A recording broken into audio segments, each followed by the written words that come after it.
Welcome all, my name is Surbhi. I am Assistant Professor from Ramesh Institute of Vocational and Technical Education, Greater Noida. Today's topic is lyophilized products for container and closure section. Basically, it's a topic from Industrial Pharmacy 1 BP 502T. Lyophilized products. What are lyophilized products? We are going to understand. It's a stabilizing process in which a substance is first frozen and then quantity of a solvent is reduced first by sublimation and then resorption. Okay, what is sublimation? What is resorption? We are going to learn one by one. Okay, first of all, what we are talking about, a stabilizing process. It's a stabilizing process in which a substance is first frozen. First substance is getting frozen and then the quantity of the solvent is reduced first by sublimation. Sublimation means when we are drying the particular compound. There are two steps, many steps when we are drying. Number one is sublimation, when we are evaporating all the excess solvent from the particular solution. Okay, the particular element, we need to remove all the solvents. We are going to understand why we are doing this, what is sublimation, what is lyophilization, all this we are going to understand one by one. First you have to understand what is lyophilized product.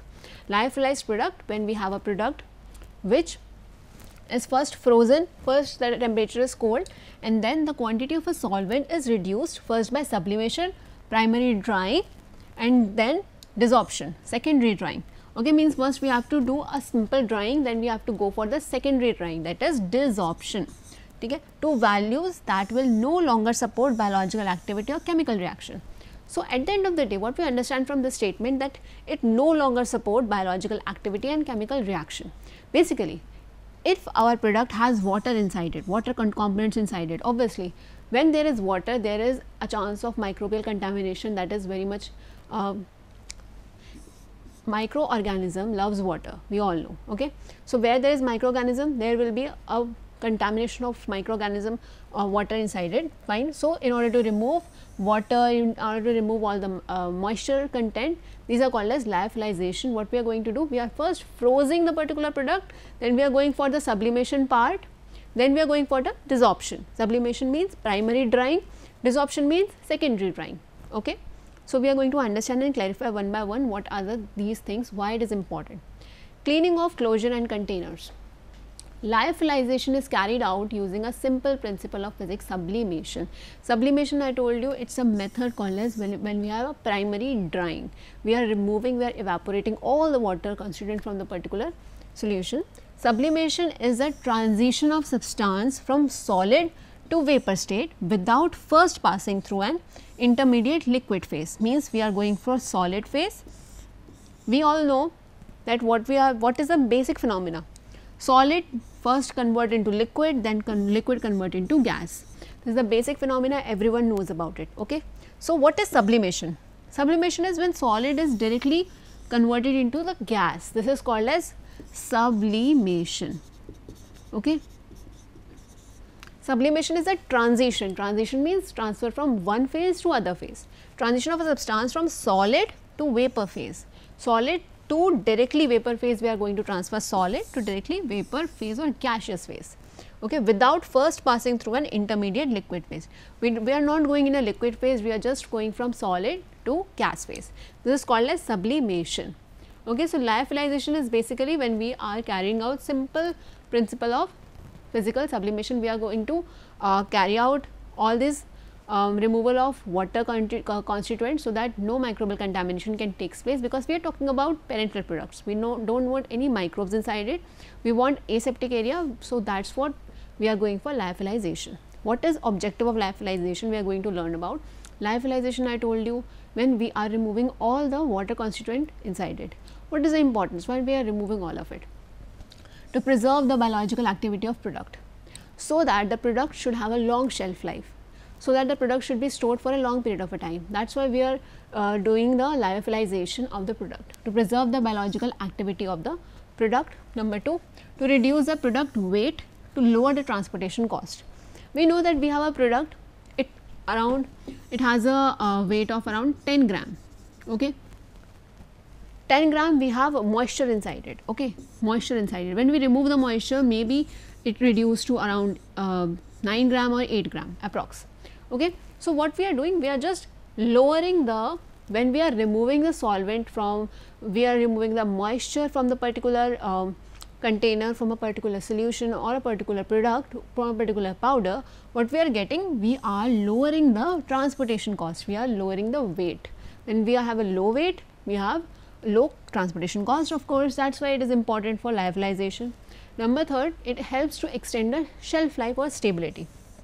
Shelf life and stability is a major and crucial step, because I told you where there is water, there is microorganism, of course, because microorganism loves water. Okay, so they are finding water in order to grow. When microorganism will get any kind of a chance to grow, they need to find water. Okay, so in order to extend the shelf life and stability, lyophilization is done.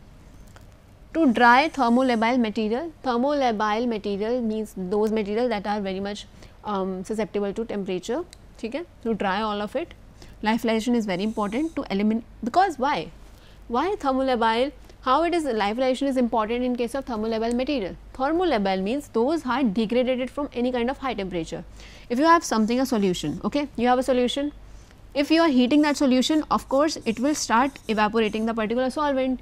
Okay, but I told you about thermolabile. Thermolabile are those substances that are degraded when temperature is provided. So, for say the solution is thermolabile. Okay, solution is thermolabile. So, if we are going to heat it, of course, while heating this will degrade the particular solution. So, we do not want it. So, that is why we are going for lyophilization. Here heating is not required. Here we are converting solid directly into gas. We are not heating it. Okay. So, we are completely drying it. So, that is what the importance in lyophilization for thermolabile substances. To eliminate the need of refrigerated storage, in order to remove the refrigerated storage, okay, to get accurate sterilized dosing and the final product container, accurate sterile dosing and a final product container. So, from that we understood what is the basic use of lyophilization. Number one, it helps to preserve the biological activity of the product. Number two, it reduces the product weight. It reduces the particular product weight. It extends the shelf life. Then we have, it helps in stability of thermolabile materials. It helps to dry them off, to eliminate the need of refrigerated storage, then to get the accurate sterile dosing into the final product. Then let us talk about container.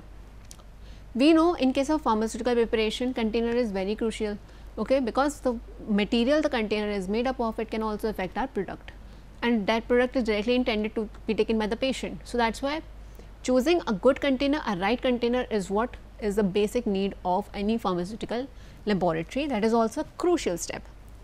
So, container can be defined as an object that can be used to hold or transport something, right. This is a container.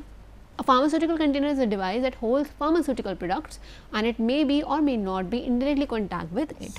Everyone knows it. Container, we have like a container, inside tablets are there, lots of tablets. This is what use of container, to store it. Selection of container, how we are going to select it. Selection of material for a container and closure for a parenteral product is very important. Okay. Containers for injection, including closures which are in close contact with the product, must not interact physically or chemically with the preparation so as to alter the strength and efficacy. We have to make sure when we are choosing the container should be that much intact, that much stable, that it should, first of all, if it is having a very close contact with the particular product, when it has a close contact with the product, we should make sure that it should not alter the chemical and physical nature of the particular drug. This is what the major and important point, that we have a container, we are choosing it, and our drug is constantly contact with the container. So, we have to make sure that the container we are selecting, it should have that much ability that it should not hinder the physical and chemical entity of the particular drug. Like we have diclofenac or any kind of preparation we have, and we are using any kind of preparation of container, plastic, PVC, whatever it is added in the container, it should not interact with the diclofenac, right. This is what our motive of choosing a container, this is what we want in a case of selection of container. Both physical and chemical characteristics affect the stability of product, but physical characteristics are given primary consideration in selection of protective container. Okay, we do not want, we are keeping a tablet in container, and after some time, after a few hours or few days, that white color ki tablet is being converted into a grayish or black color. Why? Because physical characteristics are getting hindered because of wrong choice of container. So, that is why the choice of container is majorly affected. Choice of container is very important in case of a particular formulation. Both the chemical and physical characteristics affect the stability of product, but the physical characteristics are primary consideration in selection of protective container. Glass container, let us talk about glass container. Glass container made out of glass, of course. Glass container traditionally have been used for sterile products, maybe many of which are closed with rubber stoppers, must be clear, colorless or light amber colored, permit inspection of content.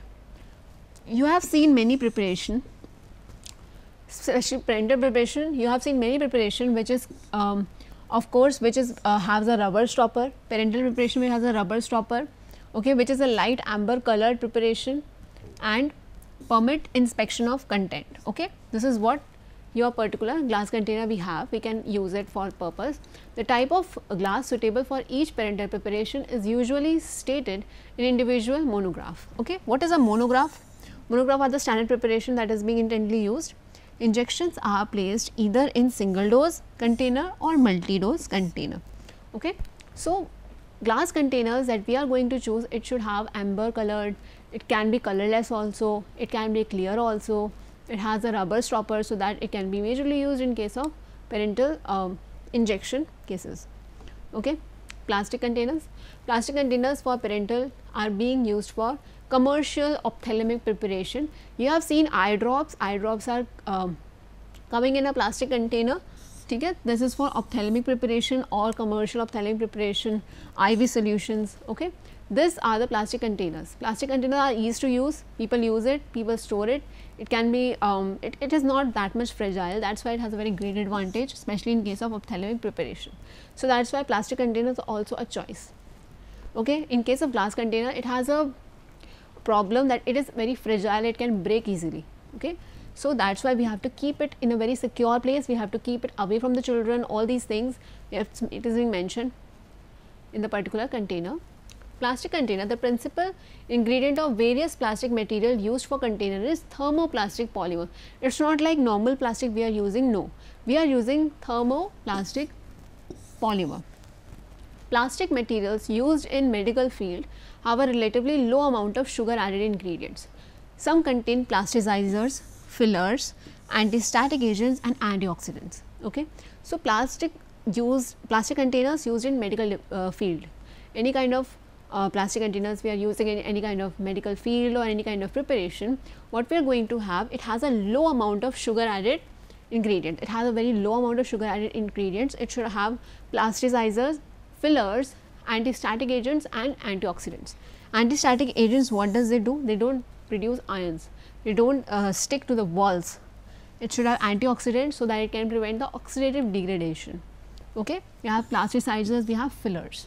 So, all these things plastic containers are majorly required. Plastic containers, these ingredients are usually chemically bound, therefore, may migrate out of the,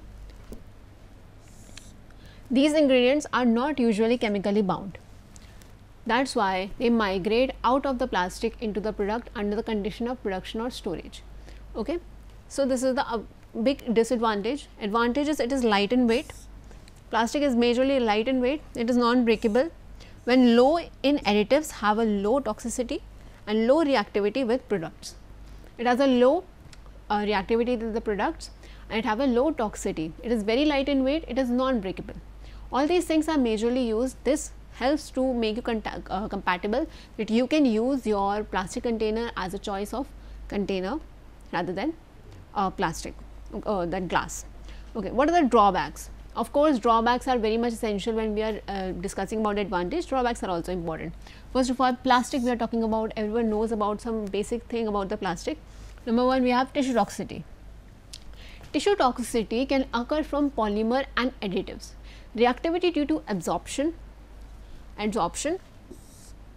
can be adsorption also, it can be absorption also. Tissue toxicity is the major problem that can cause any kind of problem in the patient. It can occur from polymers and additives that we are adding inside it.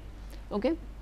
Additives leached from the plastic materials may interact with the ingredients of product. It can be a reason that additives that we are adding inside the particular plastic preparation, it can react to our particular product. Fine. Most polymers are adversely affected. Most polymers are adversely affected by elevated temperature required for thermal sterilization and have a relatively high permeability for water vapors. Okay. What it is talking about, we have a plastic container, right? When we are elevating the particular temperature, when we are increasing the particular temperature, it can cause the thermal sterilization, it can cause a thermal instability in case of our drug content. Significant permeation of gases including oxygen may occur. Permeation enhances when we are using the plastic container and when we are seeing that plastic container is having elevated temperature, it is increasing the permeability. Of course, it can deteriorate our drug content. That is why it is a very great drawback, that especially in case of tissue toxicity. Tissue toxicity can occur from polymer and additives. Okay. So, what are the things we can usually added? Propylene, polypropylene, widely used container. We are using polypropylene as a widely used container. It is a linear polymer that can be reduced to a high crystalline, which has a high tensile strength, high melting point at 165 degrees Celsius, relatively low permeability to the gas and vapors. Okay. So, we have a low permeability here. In case of plastic, we have a high permeability.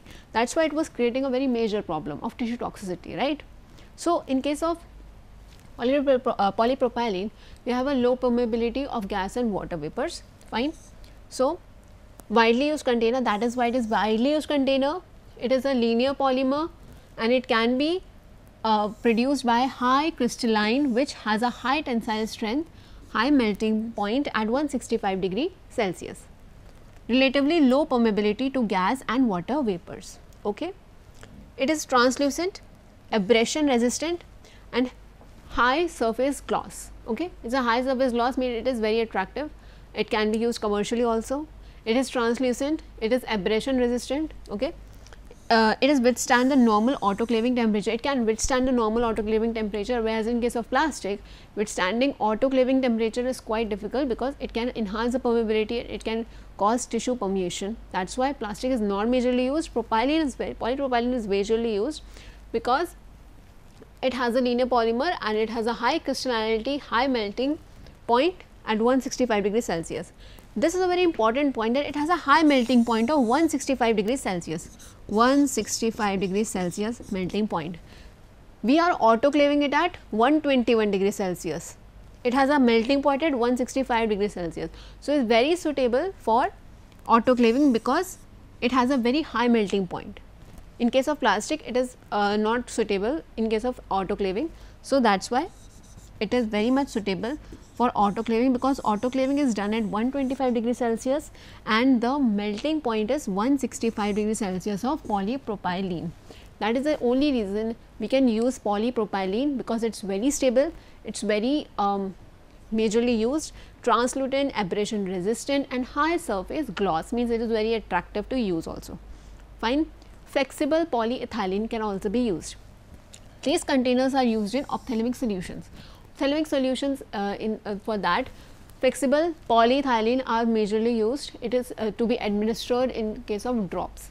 When we are using ophthalmic preparation, we are using drops, eye drops. Flexible polyvinyl chloride bags for IV solutions are majorly used. Flexible polyvinyl chloride bags for IV solutions are majorly used in case of flexible polyethylene, right. The newer group of polymer, the polyphenes, has made possible that the development of bottles that are rigid enough to hold the shape during processing, but can collapse under the atmospheric pressure, and autoflow of solution occur during the IV administration. What is happening? What this line says? The newer group of polymer, that is polyphene, it has made possible that the development of bottles that are rigid enough to hold their shape during processing. This flexible polyethylene is flexible because it has a tendency to hold its shape when we are processing it in a very high pressure, right. and but it can collapse under atmospheric pressure, okay, as outflow of solution occurs during IV administration of a patient, but it is very flexible that it can withstand all these kind of a pressure, it can withstand the shape, it has rigid enough energy to withstand. That is why flexible polyethylene is majorly used in ophthalmic solutions. Then we have glass container. Glass container is preferred material for injectable products. I told you glass containers are very preferred for ophthalmic preparation, injectable preparation. It composed of principally of silicon dioxide, tetrahedron, modified physicochemical by such oxides as those of sodium, potassium, calcium, magnesium, aluminum and boron and iron. It is composed principally of silicon dioxide, tetrahedron. Okay. After that, all these things, that is magnesium, aluminum, boron, iron, are majorly added in order to provide its more strength. The two type of glass mainly used are soda lime and borosilicate glass. Borosilicate glass are majorly used in your labs also. The equipment, that is beaker, all these things are made up of borosilicate glass because it is hard to break. It is very much, it has a good fragility. So, it is not able to break so easily, that is why we can use borosilicate glass in labs also. So, it can be used for making containers, pipettes, all these things. So, that is why glass containers are majorly used. Closure. Parental products are usually packed in several packaging formats. Most common are following format: liquid filled containers we have such as vial ho gaya, ampule, syringe. Okay, all these things are majorly used. Any breach in the package can cause product deterioration from microbial contamination. Any kind of a breach, any kind of problem in case of closure, it can cause microbial contamination. Okay. Water vapors and loss of solvents. This is the reason why we have to make sure that all the closures should be well maintained, well made. It cannot cause any deterioration of our drug, right. This is what. Test for container. Number 1 test is chemical resistance and water attack test. Number 2. Okay, so we have made a container, we have talked about the closures, we have talked about the formulation. Now, let us talk about how to test the container. Number 1 is chemical resistance. We have to check the chemical resistance of the particular container as per US Pharmacopoeia. USP is US Pharmacopoeia. The USP provide the powder glass test and the water attack test to evaluate the chemical resistance of glass. In case of check the chemical resistance of a glass, that the glass should not be chemically resistant. For that, we are having the two tests. Number 1 is chemical resistance test and water attack test. Okay. The water attack test result are the measurement of amount of alkali constituents leached from the glass by purified water control elevated temperature conditions. What does it mean? We are going to understand by this through the particular procedure. Okay. Water attack test is usually only with the containers that have been exposed to sulfate dioxides fumes under the controlled humidity condition. Okay, so what we have to learn inside it? Sulfate dioxides fumes are majorly used, exposed, our containers is exposed in sulfate dioxide fumes under a controlled humidity conditions. This is what water attack test. One by one we are going to learn about it. Rinse 3 or more container with a high purity water. We have to first rinse 3 or more container with a high purity water.